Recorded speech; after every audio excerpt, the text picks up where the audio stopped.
Red fort میں پاکستانی اور Kashmiri community کا بھارت کے خلاف مظاہرہ جاری ہے۔ مظاہرے میں خواتین اور بچوں سمیت سینکڑوں افراد شریک ہوئے اور بھارت کے خلاف شدید نعرے بازی کی۔ مزید تفصیلات 92 نیوز کے نمائندے وقار بابر مغل سے۔ وقار بتائیے گا بھارت کے خلاف اس مظاہرے کے حوالے سے تازہ ترین صورتحال کیا ہے؟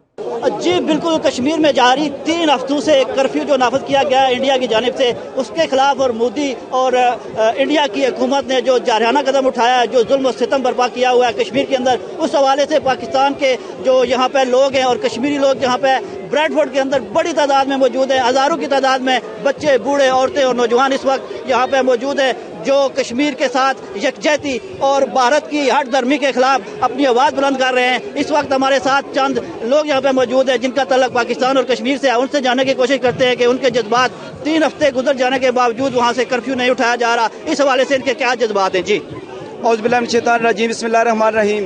میں کشمیری ہوں بریڈ فورٹ سے اور میرا تعلق چکسواری سے ہے، اور میں یہ کشمیر بتانا چاہتا ہوں مودی کو کہ تم ایک ظالم ہو، تم ایک انسانیت کے خلاف جو بھی کام کر رہے ہو ہم اس کے بالکل خلاف ہیں، تمہاری آئیڈیالوجی کے خلاف، تمہاری فورسز کے خلاف، ہم کسی انڈین کے خلاف نہیں ہے، کیونکہ انڈین میں ہمارے مسلمان رہتے ہیں، اس میں عیسائی رہتے ہیں، کرسچن رہتے ہیں، ہندو رہتے ہیں، ہم کسی بھی نیشن کے خلاف نہیں ہیں، ہم تمہاری سوچ کے خلاف ہیں، ہم تمہاری آئیڈیالوجی کے خلاف ہیں اور ہم تمہاری فورسز کے خلاف ہیں، ہم اس کو کنڈیم کرتے ہیں اور ہم تمہارے خلاف ہر دنیا کے اسٹیج پہ جناب آواز اٹھائیں گے۔ دیکھیں ہم بورس جانسن کو جب پارلیمنٹ واپس جائے گا ہم اس گورنمنٹ پر پریشر ڈالیں گے کہ وہ اس مسئلے میں دخل اندازی کریں کہ ہم کے نہیں، ہمارے لیے قابل برداشت نہیں ہے جو ظلم ہو رہے ہیں کشمیر میں، اور پوری دنیا کے لیے شرمندگی کی بات ہے جو انڈیا کر رہا ہے آکوپائڈ کشمیر میں، اس کو ہم نے ختم کرنا ہے اور ہم کہتے ہیں مودی کو کہ وہاں سے نکلے اور کشمیریوں کا ان کا حق ادا کرے۔ بسم اللہ الرحمن الرحیم۔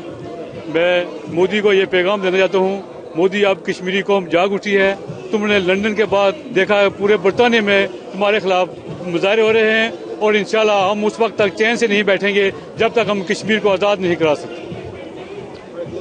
بسم اللہ الرحمن الرحیم۔ میں سمجھتا ہوں کہ آج بریڈ فورٹ والوں نے ایک تاریخ رقم کر دی ہے، جس طرح انہوں نے یہاں پہ اکٹھے ہو کے کشمیریوں کے ساتھ اظہار یکجہتی کیا، میں ان کو سلام پیش کرتا ہوں۔ اور لندن کا مظاہرہ بھی بہت بڑا تھا، لیکن جذبے کے لحاظ سے اگر دیکھیں تو یہ بھی کم نہیں ہے۔ میں سمجھتا ہوں کہ یہ ہمارے جو اس طرح کی تقریبات ہیں یہ جاری رہنی چاہیے اور اس وقت تک انشاءاللہ میں جدوجہد کرنی چاہیے جب تک کشمیر آزاد نہیں ہو جاتا۔ میں آج اسٹیج کی وجہ سے مودی کو ایک پیغام دینا چاہتا ہوں کہ ہمارے نبی پاک صلی اللہ علیہ وسلم دنیا کے سب سے بڑے سپاہ سالار ہوئے، لیکن انہوں نے کسی بھی انسانیت کے ساتھ کوئی ظلم نہیں کیا، اور میں آج بتانا چاہتا ہوں بطور ایک کشمیری کہ مودی یہ تمہارا جو پروپیگنڈا جو ہتھ کنڈا مسلمانوں کے ساتھ کر زیادہ دینے چلا، ہم کشمیری جاگ اٹھے ہیں اور ہم آزادی لے کر رہیں گے اور امت مسلمان کو میں جی بالکل ان کا کہنا تھا کہ ہم کشمیری جاگ چکے ہیں اور مودی کے اوچھے ہتھ کنڈے اب یہ استعمال نہیں ہو سکتے اور ہم اپنے کشمیر کو آزاد کر کے رہیں گے۔ جی